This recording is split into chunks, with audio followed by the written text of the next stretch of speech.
Mari kita buka Alkitab kita saat ini di dalam kitab Ibrani. Hari ini kita bahas tentang iman. Tentang apa, saudara? Iman. Kitab Ibrani pasal ke-11 ayat pertama sampai dengan ketiga. Kitab Ibrani pasal 11 ayat pertama sampai dengan ketiga. Saudara yang genap, saya yang ganjil. Iman adalah dasar segala sesuatu yang kita harapkan dan bukti dari segala sesuatu yang tidak kita lihat. Ayat 2 sudah baca?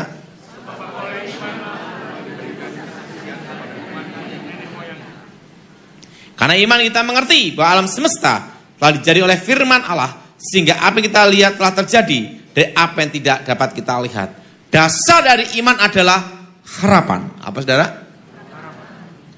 Apapun tantangan, apapun badai, apapun rintangan yang ada di dalam hidupmu, yang tidak boleh hilang adalah satu, harapan.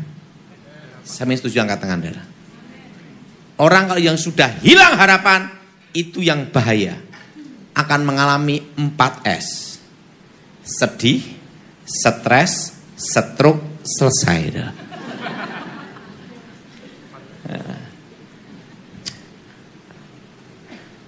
Ingat, saudara, hati yang gembira adalah waktu saya belum bertobat, saya belajar ilmu santet, ilmu membunuh jarak jauh. Saya tanya sama guru saya, gimana supaya tidak bisa santet? Orang yang suka ketawa tidak bisa kena santet. Tapi jangan ketawa sendiri. Makanya hati yang gembira adalah apa? Apapun tantangan, apapun tekanan, apapun badai, apapun persoalanmu, yang tidak boleh hilang adalah satu, harapan. Sampai setuju, angkat tangan, saudara. Apa, saudara? Harapan. Saya masih ingat pada waktu saya lulus Alkitab itu tahun 96, itu ranking 4, murid tinggal 4. Dan secara manusia tidak ada harapan. Dan waktu itu rektor beritahu saya, hanya sekolah Alkitab setingkat SMA, maka sampai sekarang saya bukan pendeta. Dan juga bukan majelis, tapi hanya jemaat biasa aja. Waktu itu rektor beritahu saya, kamu saya luluskan karena muridnya tinggal 4. Tapi dengan satu syarat. Apa syaratnya? Kamu tidak boleh meneruskan sekolah tinggi teologi. Kenapa, Pak Rektor? Karena para guru sudah sepakat tidak mau ketemu kamu lagi. Jadi ya udah, terbuang. Ya sudah, saya lulus, wisuda. 96, 97, saya kecelakaan. Naik motor itu di arah Wonogiri. Sampai sekarang saya lihat truk warna kuning, itu langsung ada trauma. Saya trauma dalam hidup saya hanya ada 2. 1 truk, 2 dokter gigi. Kenapa dokter gigi? Saya beritahu, waktu corona tahun 2021 Delta, gigi saya itu sakit. Ini dibor, sak bor-bornya di mulut saya ini dah. Digini ini. Tiba-tiba saya batuk, langsung gini semua. Lah kendalanya itu mesin bornya masih di sini. Ada gini. Dokternya ngomong, ada batuk, ada demam, udah di swab belum? Lah kendalanya kan mesin bornya di sini dah. Langsung di swab lagi, negatif. Berapa lama gini terus dah? Makanya sama dokter gigi pas kebor, aku ingat itu nancep di sini.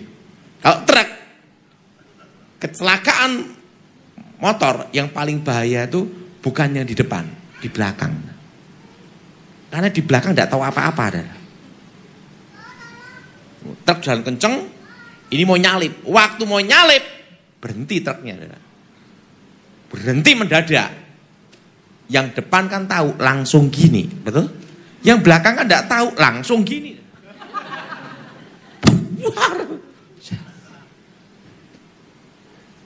Roh saya dibawa. Dibawa ke satu tempat. Suatu tempat yang tidak bisa saya lupakan seumur hidup saya. Dari jemput malaikat, ada tangga emas. Itu banyak malaikatnya, berlaksa-laksa, beribu-ribu laksa, berpuluh-puluh laksa, berlaksa-laksa. Memuji menyembah Tuhan seperti derau air bah. Di tangga itu ada sebuah tahta. Dan dia bicara pada saya. Akulah Alfa, akulah Omega. Aku yang awal, aku yang akhir. Dan aku telah mati, bangkit hidup kembali. Akulah aku, Yahweh. Dan akulah Yesua HaMasiah. Ini nama Yesus asli namanya apa? HaMasiah. Di situ saya diberi suatu tugas, suatu pesan untuk menyampaikan pesan masa akan datang untuk negaramu, bangsamu. Di situ tangannya gini. Lubang paku itu bukan di sini, tapi di sini. Semua pegang bagian sini.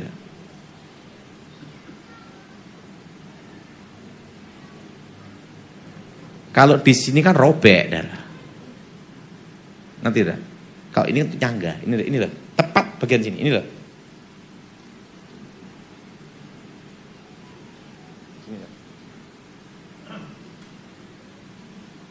Tunjukkan. Sebelum dunia dibentuk, aku sudah mengenalmu. Dan sebelum dunia dijadikan, aku sudah menentukanmu. Dan sejak dalam rahim ibumu, aku sudah memperhatikanmu. Maka saya percaya, kita dipilih Tuhan sebelum dunia dibentuk. Yang percaya angkat tanganmu, saudara. Di situ, saudara, tunjukkan. Wajahnya bersinar terang benderang. Begitu tangannya gini, langsung seperti layar lebar. Hari-hari yang akan terjadi.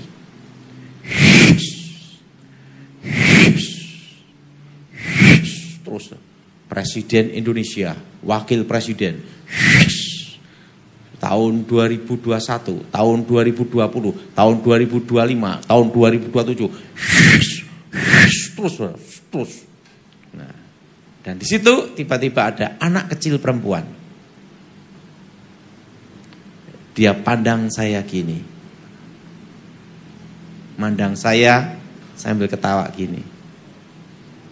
Saya tanya sama Tuhan, Tuhan, siapa dia? Itu anakmu di masa depan. Bayangkan,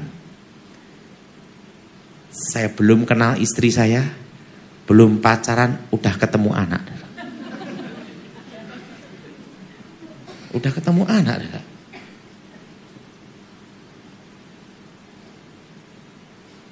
Anak saya pertama itu perempuan, namanya Felicia. Dia belum lahir, saya udah ketemu dah.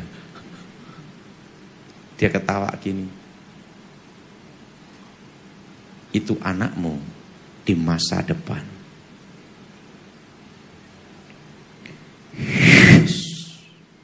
Cina menguasai Indonesia tahun 2035. Keadaan semua adalah presiden, wakil presiden, des gitu. Sampai tahun 2035.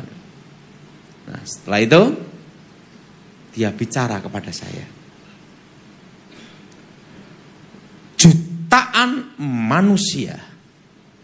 jutaan manusia akan mendengarkan pesan ini.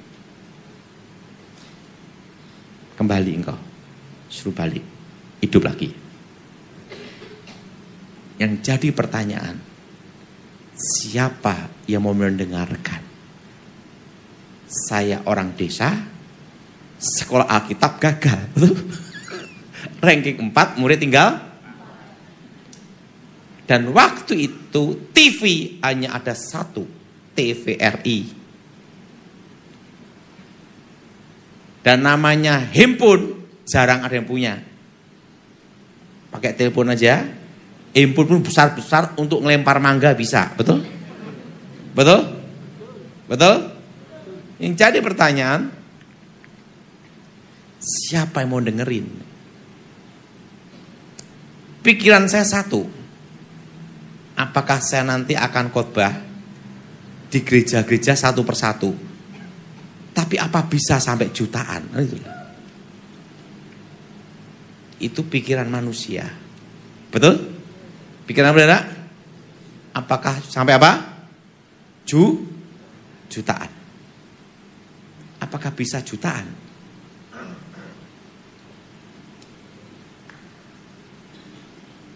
Tiba-tiba saya mendapat khotbah KKR. Hati saya senang sekali. Pasti hari pertama ini saya khotbah KKR. Yang datang ribuan. Betul? Janjinya jutaan. Yang datang hanya 2 orang. 1 orang gila, 1 orang normal. Jadi kalau saya khotbah, dia ikut khotbah.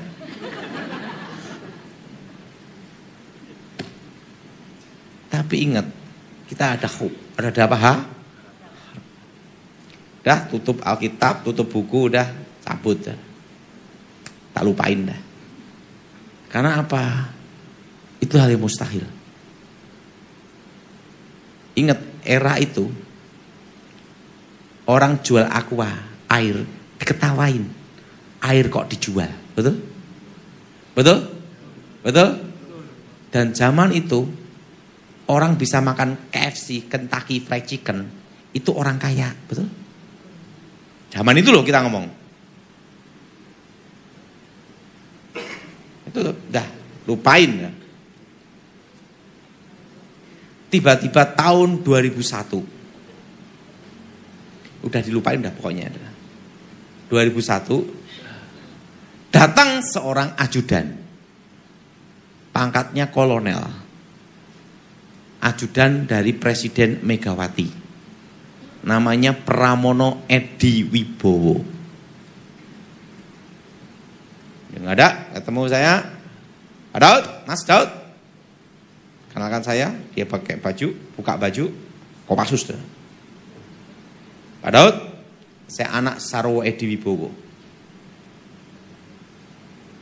Nama saya Edi Wibowo. Waktu dia ketemu saya, tiba-tiba ada satu suara. Sampaikan pesan itu. 2004, yang jadi presiden adalah Susilo Bambang Yudhoyono. Kelihatan. Waktu saya bicara sama Edi Wibowo,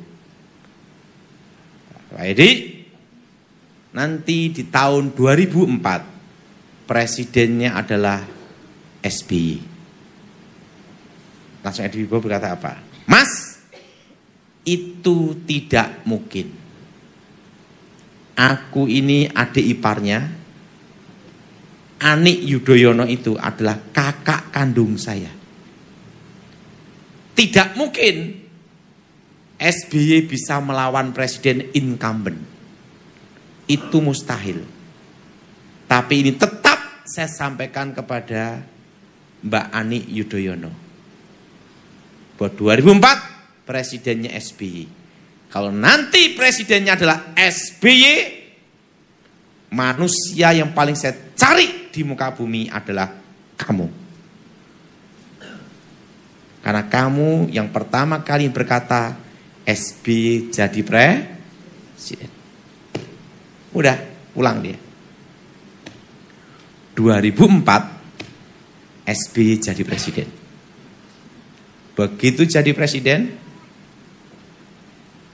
kolonel ini langsung menemuin saya. Adol, dengarkan perintah. Siap. Mbak Ani Yudhoyono, Ibu Presiden Republik Indonesia, Anda mendapat tugas khusus mengawal presiden. Hanya satu tok, nyampein SBY jadi itu mustahil, betul? Betul? Karena perintah beliau, karena dia yang tahu masa depan. Harus dia yang di samping keluarga presiden untuk memberitahu masa depan. Dipanggil saya. Dan waktu saya menghadap tahun 2004, celananya ini. Ini bolongnya tambalan asli. Kenapa? Ini umur 20 tahun lebih. Kalah dia. Tua ini. Ini umurnya berapa? 14. Ini kakekmu berarti.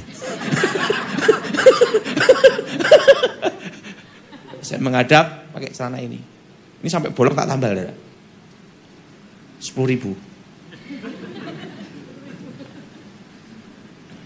Langsung menghadap.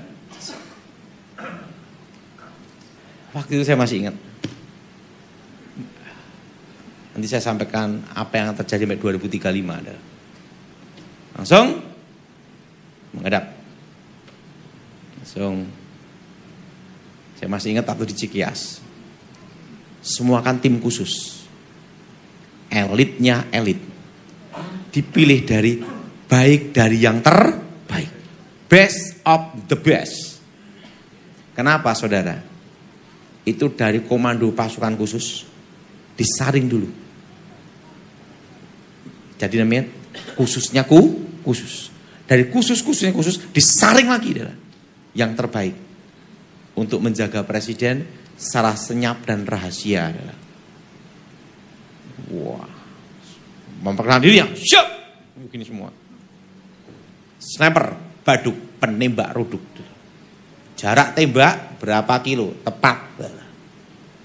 Semua pernah tugas. Timur Leste, tugas di Aceh, semua. Ada yang ahli bom, ahli sniper, ahli Sandi Yuda, intelijen. Wah, semua ahli semua adalah. Nah, dan saya yang paling pendek, paling kecil adalah. Saya bingung, saya mau memperkenalkan sebagai apa, betul? Betul? Betul? Karena ini pasukan khusus semua adalah. Wah, semua komando, gini semua adalah. Kan jenderal datang, langsung. Dan perkenalkan ini gimana? Siap. Khusus yang ini saya yang perkenalkan. Dukun santet.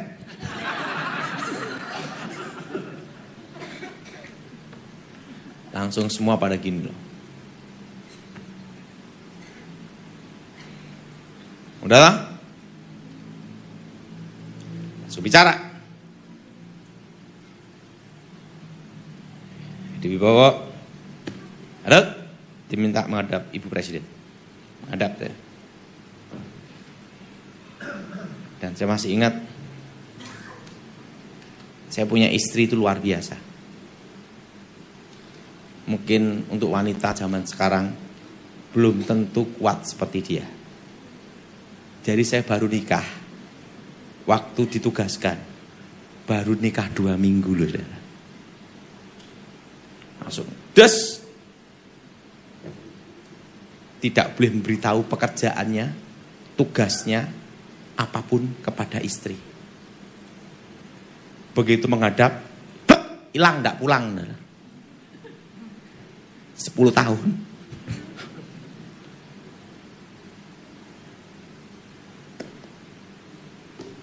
Taunya istri saya itu hamba Tuhan, pelayanan gini-gini. Padahal saya masuk tim khusus pengaman presiden. 5 tahun, 4-5 tahun. Ibu Presiden berbicara gini. Kasihan tuh istrinya. Nggak tahu tugasnya suaminya apa. Lebih baik istrinya dipanggil ke sini aja. Supaya tidak kepikiran. Betul? Betul?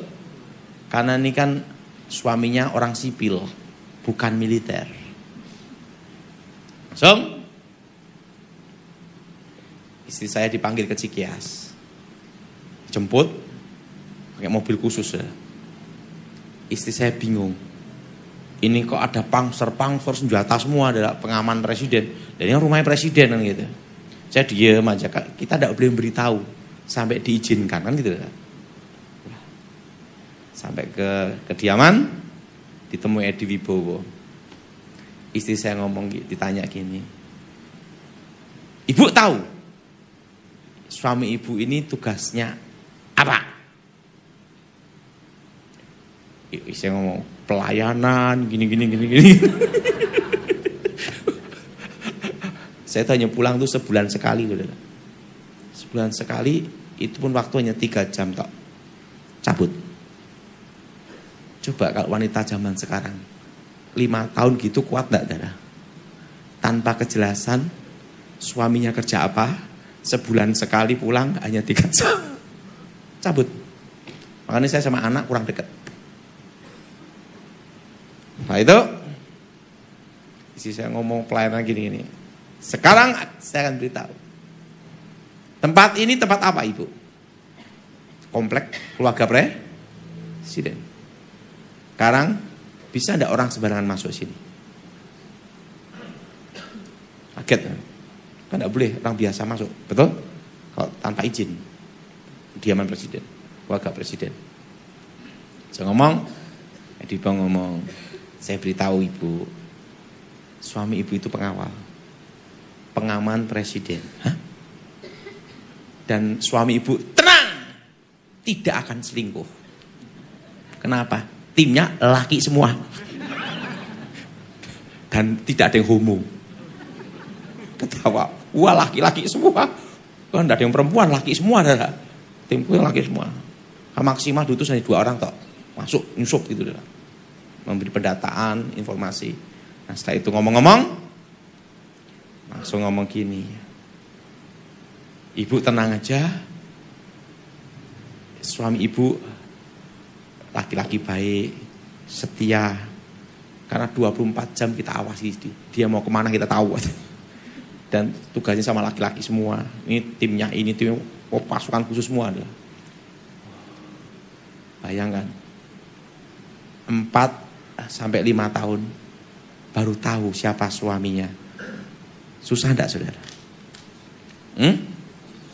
Susah enggak, saudara? Susah. Makanya istri saya itu enggak pernah tanya, kamu mau kemana, mau di mana, enggak pernah tanya. Dan apa yang terjadi? 2009, Edi Wibowo berkata gini, Pak Daud kan diberitahu masa akan datang sampai 2035. Apa yang akan terjadi sampai tahun-tahun itu? Dan apa pesannya? Nah, itu langsung saya bicara. Itu di Cikias ada One Team Press, Dewan Pertimbangan Presiden. Jenderal, ini pesannya. Pertama, simpan emas dan dolar. Kedua, berkebun. Apa, saudara? Apa? Punya tanah dan apa? Berkebun. Ketiga, beli tanah. Beli apa? Dan jangan utang bank tahun-tahun itu. Pesannya apa? Anginnya akan datang di 2018-19. Badainya datang di 2020. Ekonomi berhenti seluruh Indonesia di 2020. Setitik terang akan datang di 2023. Dan tahun 2025 resesi ekonomi. Dan akan berat tahun depan di 2026. Dan ekonomi pulih di tahun 2032. Tahun berapa? Nah, tahun berapa? Dan 2035 Cina menguasai ekonomi seluruh Indonesia. Dan hanya 4 yang bertahan. Ikutin saya semua. Hanya 4 yang bertahan. Ada berapa, saudara? Hanya ada 4 yang bertahan. Nanti bagaimana cara bertahannya? Untuk 2035 bagaimana bertahan? Nanti pres coba dicek data semua. Kenapa ekonomi berhenti? Dan kenapa simpan emas, simpan dolar? Berarti ada sesuatu di sini. Namanya inflasi. Kalau suruh berkebun berarti ketahanan pangan. Ada krisis pangan. Nah, nanti beritahu. Jenderal, nanti kira-kira di tahun 2021 utang Indonesia akan tembus 5.000 triliun di tahun 2021. Dan akan tembus US dollar 14.000. Jenderal, ini masuk akal, ini datanya. Bayangkan, itu tahun 2009. Ini datanya. Utang luar negeri, utang BUMN, utang ini, utang semua adalah. Ini jenderal, datanya ini. Pak Daud, hanya ada 2 yang bisa menghentikan suatu ekonomi seluruh Indonesia atau satu negara. Pertama adalah perang. Apa saudara? Apa saudara? Perang pemberontakan. Kedua, wabah. Pak Daud, dengarkan perintah. Karena ini masih jangka panjang. Kamu ada di ring 1. Tidak boleh bicara kepada siapapun. Sampai tugas kamu selesai, yaitu Pak SBY tidak jadi presiden, turun, kamu boleh bicara keluar. Selama Pak SBY jadi presiden, jangan coba-coba kamu bicara. Ingat, bikin gaduh, betul? Apalagi masih lama. Siap. 2014 bebas, 2015 saya sampaikan di gereja-gereja, gereja kecil direkam, memberi peringatan untuk 2020. Tidak ada yang percaya. Malah dikira saya apa?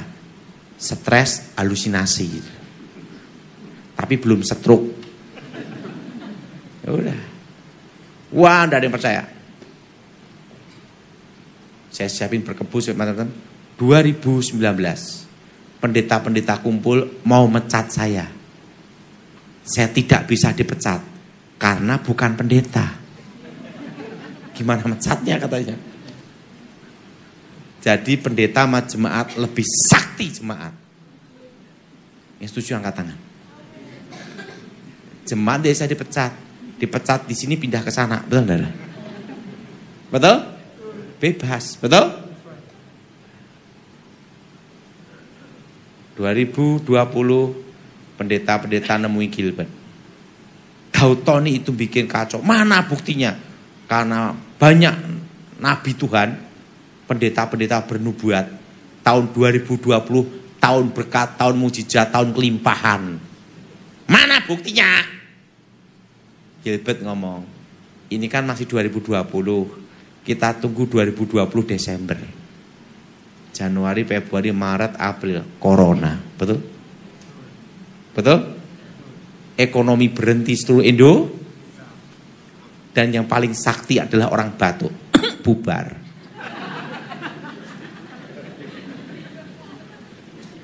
Betul? Aku itu masih ingat gara-gara corona itu.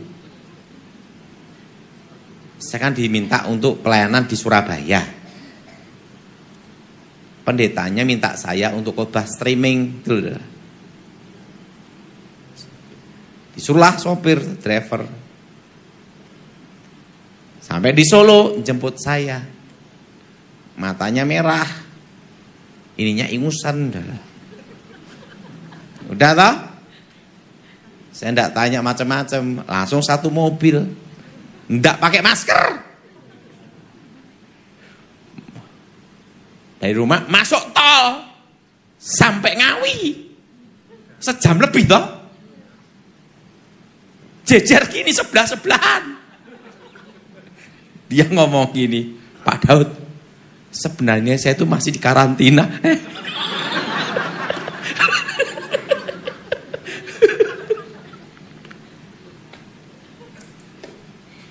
Tapi karena dipanggil pendeta untuk jemput Pak Daud, ya tak jemput.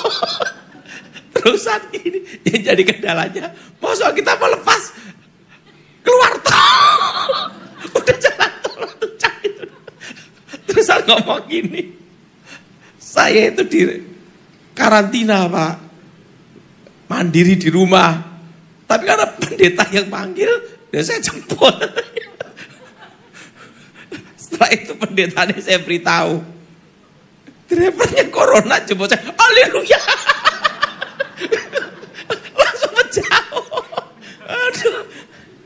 Tahu enggak? Saya punya teman antri di ATM, antrinya panjang. Dia tiba-tiba gini, bubar.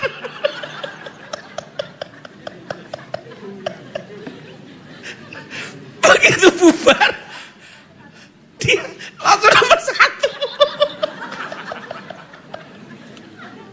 Aduh. Waktu zaman corona itu seperti itu, betul enggak? Betul? Betul? Semua disemprot-semprot pakai alkohol dari kepala sampai kaki.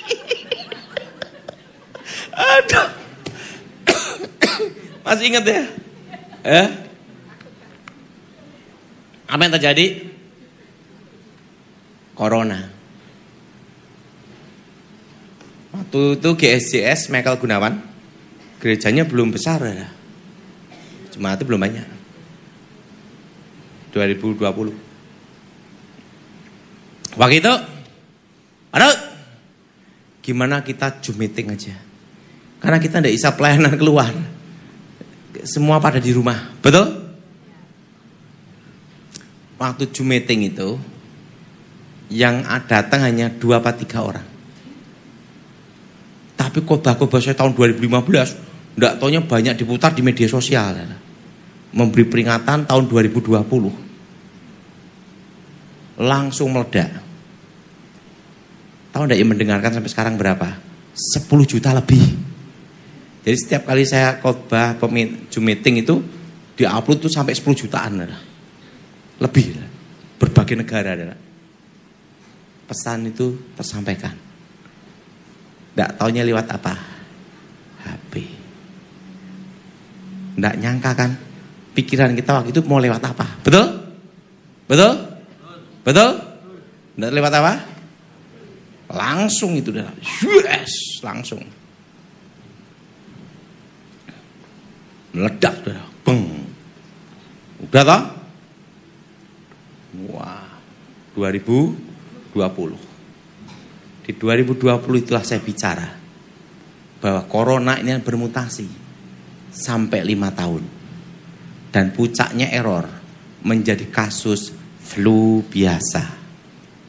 Yang pernah dengarkan pesan itu angkat tangan coba. Sekarang 2025 flu biasa. Sekarang ngopo. Coba 2020, 2021. Haleluya. Demi nama Yesus. Betul? Sampai nengking corona lagi, betul lah? Betul? Dan di 2021, waktu itu saya bicara pada Kepala Staf Presiden Muldoko. Beritahu Wapres itu nanti Gibran, anak Jokowi.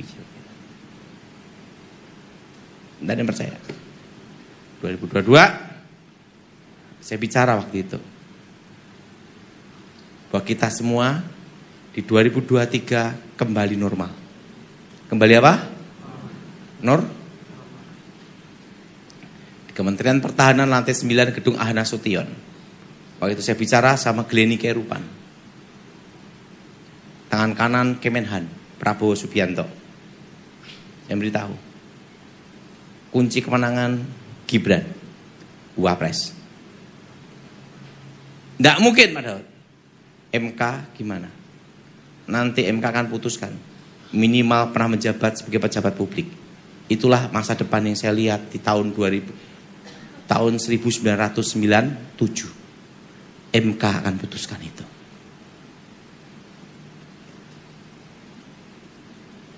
(2022) 2024 jadi. Saya masih ingat waktu Pilpres ditelepon, Daud, benar semua apa yang kata kamu.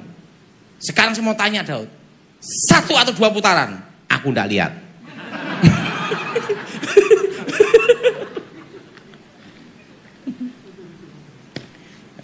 Jadi, nah apa terjadi? Di 2024, nah sekarang bagaimana kita bertahan? Ini yang penting. Di 2025, 2026, bagaimana kita bertahan? Hope, harapan. Apa saudara? Nomor 1, ikutin saya semua. Apa yang aku tahu? Apa yang aku alami? Apa yang aku pegang? Apa yang aku ketahui? Itu bukan kebetulan. Itu adalah talenta yang Tuhan berikan, menjamin hidupku dan masa depan. Kalau engkau taunya salon, fokus salon. Kembangkan dan online tapi. Taunya baju, fokus baju. Taunya ternak jangkrik, ternak jangkrik. Nunggu pakan burung, betul? Taunya cacing, ternak cacing, pakan ikan. Sudah taunya apa bidang saudara semua, fokuskan untuk bertahan selama 2 tahun. Siapa yang setuju angkat tangan saudara? Dan jangan menggeluti bisnis, baru dulu. Sampai 2027 Januari. Karena ekonomi baru bergerak itu di tahun 2027. Dan ekonomi akan berat tahun ini dan tahun depan. Dan tahun 2022 saya bicara, nanti emas akan tembus 2 juta. Waktu itu saya bicara tahun 2022. Tembus kan? Betul? Karena 2022 saya bicara, kita inflasi terus sampai tahun 2027.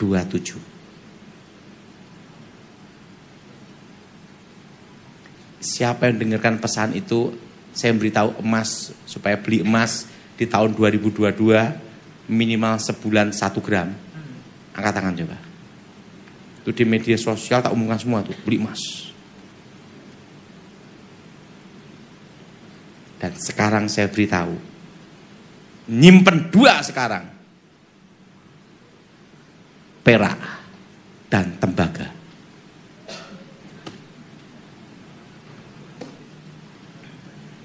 Apa saudara? Apa saudara? Nanti akan naik.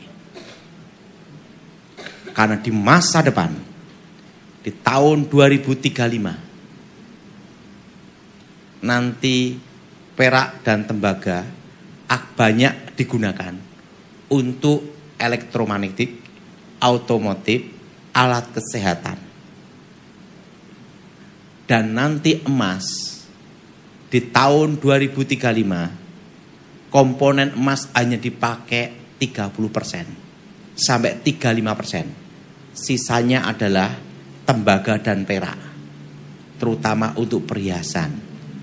Nanti di tahun 2035 selisih harga emas, tembaga, perak, selisihnya adalah perak tembaga itu 10% dari harga emas. Jelas? Kalau yang usia di atas 70, jangan nyimpen perak atau tembaga. Keburu mati. Kalau tidak mati, tidak bisa nikmati hidup, gigi ompong, nyimpen emas aja, betul? Kalau yang usia di bawah usia 50, nyimpen dua ini, perak dan tembaga. Karena harga emas sudah terlalu tinggi. Siapa yang setuju angkat tangan? Dan properti tahun ini dan tahun depan gini, stagnat, berhenti, bahkan turun. Harga properti yang naik mendadak itu di tahun 2027. Jadi saudara semua, di tahun 2027 kalau jual properti tahun itu, sekarang jangan dijual dulu. Dan kalau jual properti harus ingat Daud Tony, komisi 2%, makelar. Jelas? Siapa yang nyimpan emas di tahun 2022 sampai sekarang? Angkat tangan. Ingat komisi juga. Kan yang beritahu 2%. Ingat untuk bertahan itu. Kedua, jangan ada pengembangan bisnis baru. Jelas? Siapa yang setuju angkat tangan saudara? Ini tahun untuk bertahan. Jelas? Dan yang ketiga, jangan utang bank apapun terjadi untuk bertahan. Udah terlanjur utang gimana? Jangan nambah lagi. Stop. Kurangi. Udah terlanjur sebabnya. Kalau belum, jangan. Karena kita mengalami tahun-tahun yang berat. Apa saudara? Apa saudara? Tahun-tahun yang apa? Tahun-tahun yang apa? Berat. Jelas? Tahun-tahun yang apa saudara? Berat. Siapa yang setuju? Bertahan. Jelas? Jelas? Dan saran saya, semua berkebun di rumah masing-masing, walaupun pakai polybag, minimal nanam bayam atau cabai. Cabai mahal, jangan dikunyah, dimut. Jangan dikunyah, tapi dia apa? Biar tahan lama. Jelas? Jelas? Ingat? Dan pesan 2035. Ini saya semua, hanya 4 yang bertahan. Apa saudara? 1. Pertanian perkebunan. Apa saudara? Pertanian perkebunan. Kedua, peternakan perikanan. Ketiga, logistik distribusi. Seperti skincare itu aman itu. Kan ini. Selama perlu tambalan dempul laku, betul enggak? Betul? Betul? Kan itu online. Apotek, toko emas, toko besi itu aman. Karena masih banyak komponen lokal. Jelas?